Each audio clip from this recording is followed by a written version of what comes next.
viewers, and welcome to yet another episode of Government and Public Service Reports on Atlantic Television Network, right here in the city of Port Harcourt.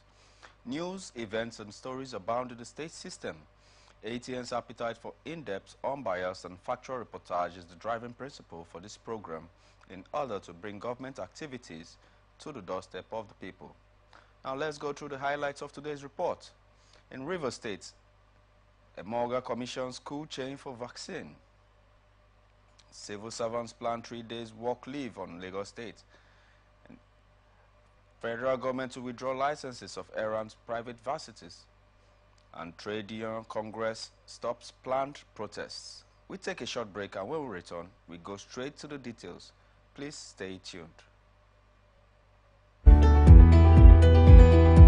People into the country illegally. That is amazing. Honorable you human trafficker. Honorable they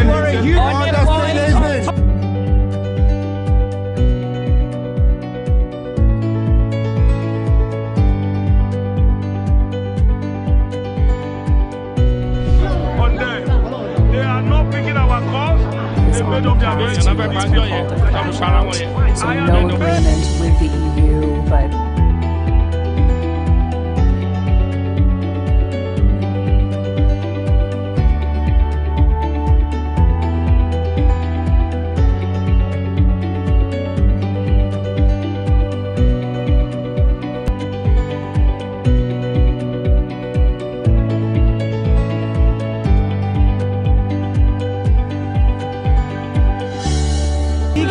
that is amazing. Honorable you human trafficker. Honorable they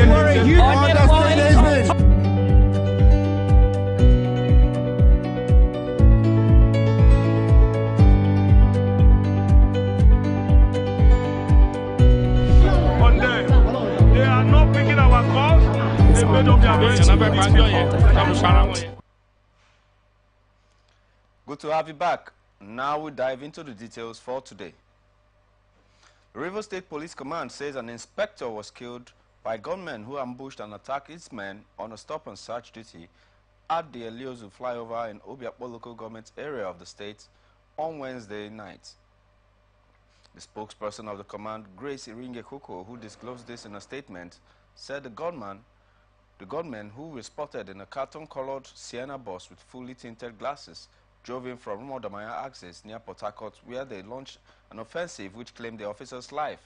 She, however, said that the team rose to the occasion and returned fire and killed one of the miscreants who wore masks, but that other gang members escaped by the whisker, while extending the deepest condolences to the family and colleagues of the fallen inspector, assuring that his sacrifice will not be in vain, noting that his resolve to serve and protect remains unwavering, while standing together against those who seek to disrupt the peace and harmony of the society. Last year, former DPO of Ahoda Division, Bako Ambashem, was ambushed and killed by a cult gang. Since the death of the cop, the commander has been on his trail with constant land and air bombardments in various hideouts of the Iceland cult leader, even as some of the lieutenants were gone down previously. However, on Monday, Grace Ngekoko said the intelligence report revealed that the wanted cult kingpin was killed in a recent joint security raid in the Udu Ebe community, Ahoda East local government area.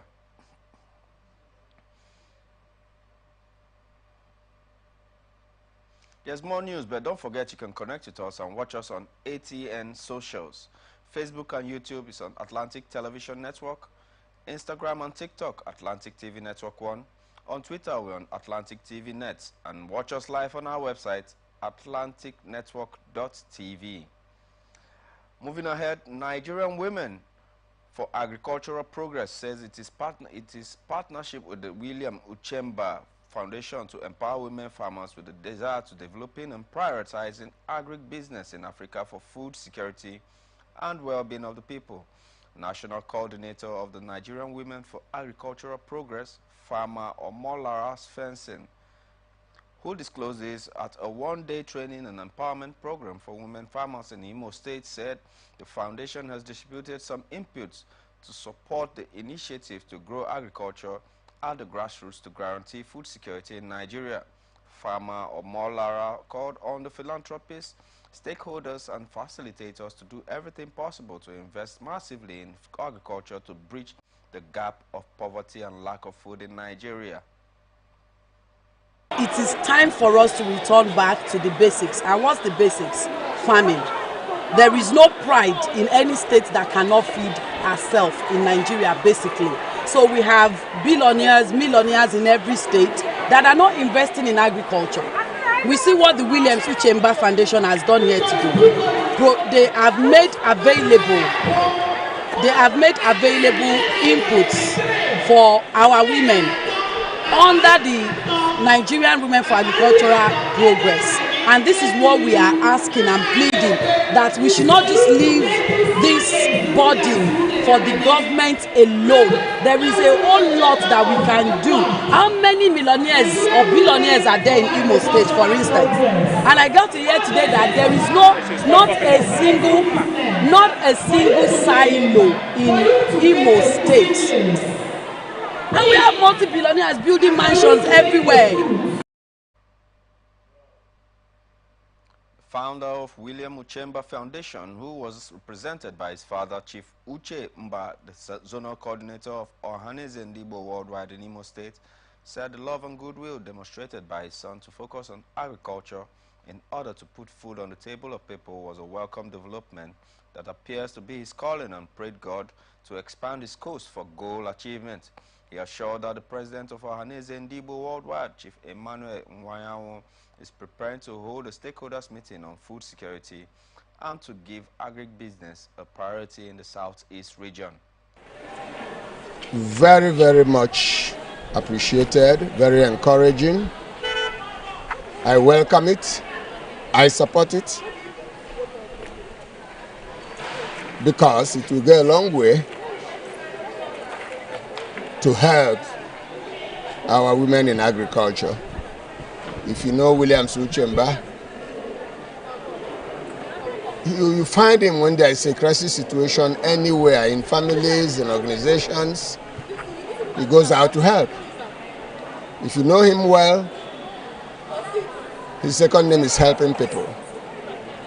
This is the first time he's partnering with anybody to do anything in Imo State, his home state. He's been doing quite a lot in other states of the Federation. Lagos, Kano, Kaduna, Cross River. He made it very clear that the Igbos are really going to pursue it to a maximum conclusion.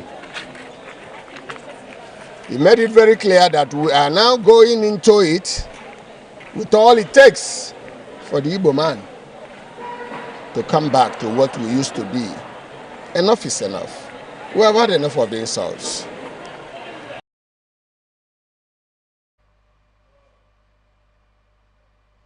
Other stakeholders and women farmers who participated in the one-day basic encouragement is from a woman from Kogi State, the North Central Coordinator, to be live in Imo State today, because I was so happy when I heard about this empowerment, and with the national president that we have, has so much passion to see that Nigerian women kick what they say hunger out of this country. To me, it's quite disgraceful to say that we are suffering, saying there is no food in Nigeria, when we have all that it takes for us to be able to feed ourselves. Food should be the least of the problems that we should be calling in this country. And I am here to collaborate with Nigeria Women in Agricultural Progress for what they are doing, because this is the time we'll join hands together, all the associations, into the one umbrella for us to achieve our goal. And again, we've trained over 3,000 women last year into agriculture under Songhai, because we partner with MasterCard. So I'm happy and I'm glad on the way from a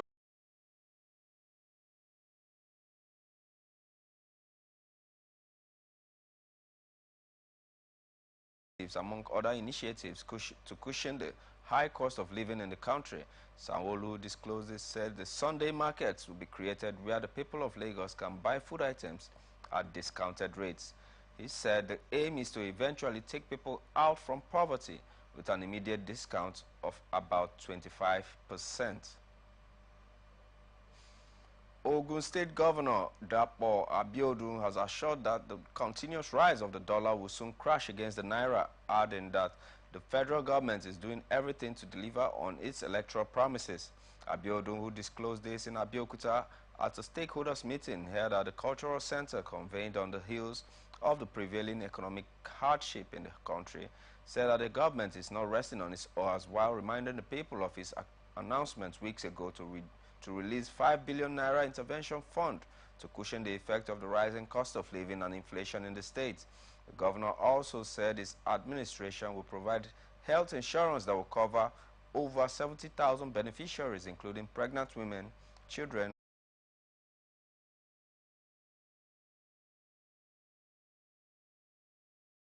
for what he described as a holistic approach and prompt response to the plight of the common people. The monarch, who was represented by the Gurudandin KB Alhaji Ibrahim Kudo, lauded the deputy governor for visiting the scene of the fire outbreak immediately when the incident happened and saying that it was a sign of good leadership. The chairman, KB State Emergency Management Agency, Bello Yakubu Relisco, said that the present administration under Governor Nasiru Idris remained a government that brings succor to its people. Haruna Aliyu's leadership, while there was a move by some of the state assembly members to impeach the speaker over alleged bad leadership, the vote of confidence passed with overwhelming support, signifying a collective commitment to stability and unity within the legislative body. A member representing Malam Maldori local government area, Hamza Ibrahim, moved the motion for the vote and seconded by the member representing Gariki local government area, Abdul Ilah Ibrahim, said that the leadership of the 8th Assembly under Aliyu was performing its constitutional responsibilities and complementing the state government's effort to develop the state, stressing that the atmosphere in the assembly hall shifted from uncertainty to a sense of solidarity as legislators expressed determination to work coherently and cohesively to the greater good of Jigawa people. Speaker Haruna Aliyu appreciated the vote of confidence and emphasized the importance of unity in addressing the challenges facing the state and pledged to continue working tirelessly to uphold the principles of democracy and serve the interests of the people. You are watching Government and Public Service Reports on Atlantic Television Network. We will be back after this short break. Please stay tuned.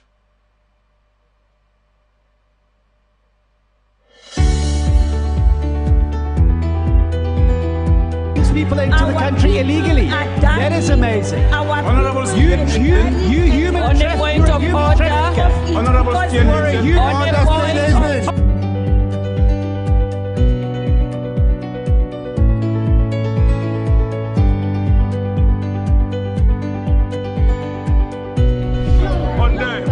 they are not picking our calls.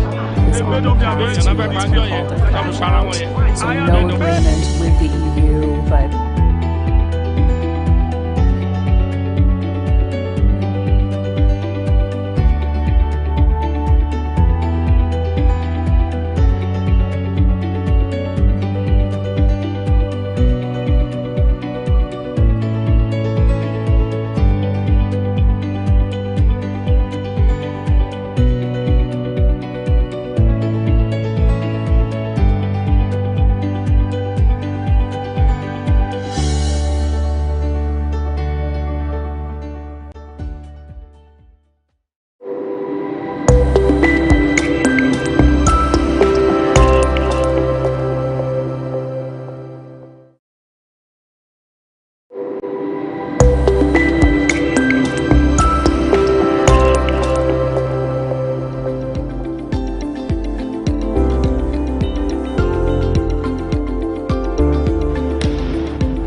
That is amazing. Honorable You human On the point of order. Honorable On the point of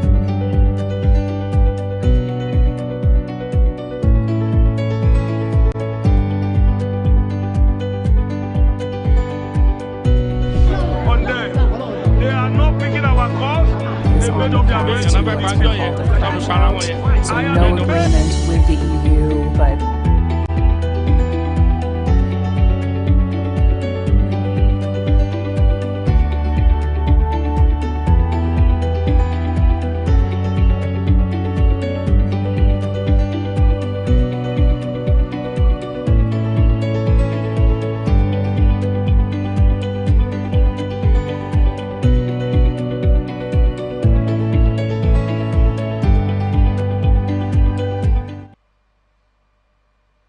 Welcome back to Government and Public Service Reports on Atlantic Television Network right here in the city of Port Harcourt.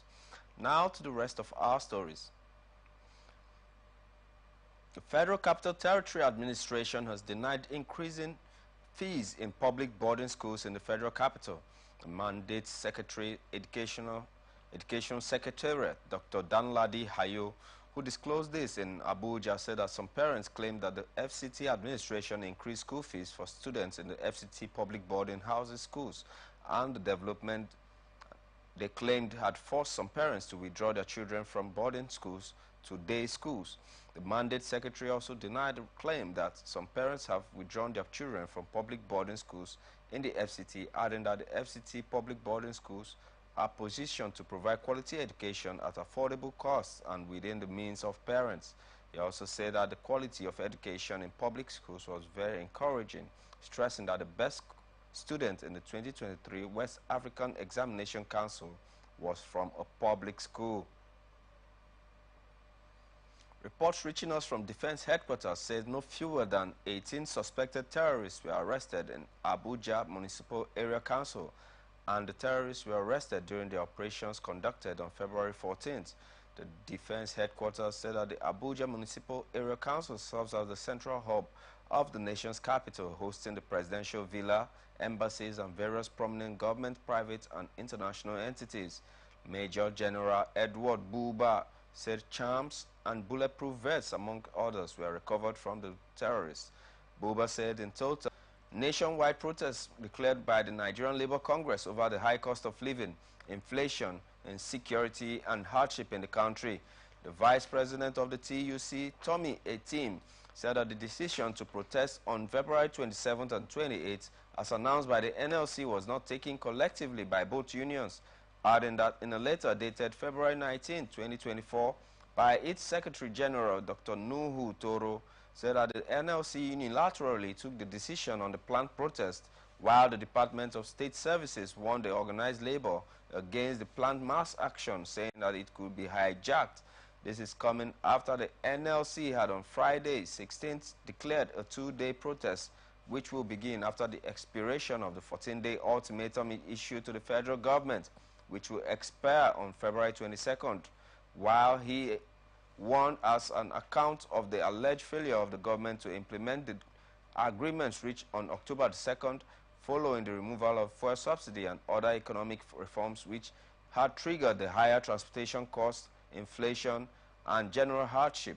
The NLC and TUC earlier on February 8 gave a two-week ultimatum to the government to meet demands ranging from wage increments to improve accesses to public utilities, and accused it of failing to uphold pledges to soften the impact of reforms after an emergency National Executive Council meeting on the state of the economy and matters relating to insecurity in the country, while the NLC President Joe Ajero also accused the federal government of failing to implement the agreement reached in October.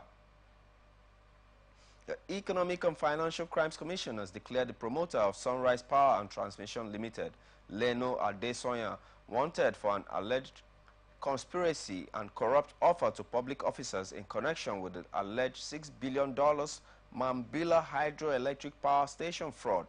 This is coming after ex-President Muhammadu Buhari denied the payment authorization and payment of settlement to Sunrise Power and Transmission Limited which sued the federal government for alleged breach of contract, demanding $2.3 billion in damages. The EFCC posted the wanted notice with Adesonya's photograph on its official X handle and urged anybody with useful information about his whereabouts to report to any of his agency offices across the country, while Adesonya's name featured in the corruption charges filed by EFCC against a former Minister of Power and Steel, Olu Agunloye.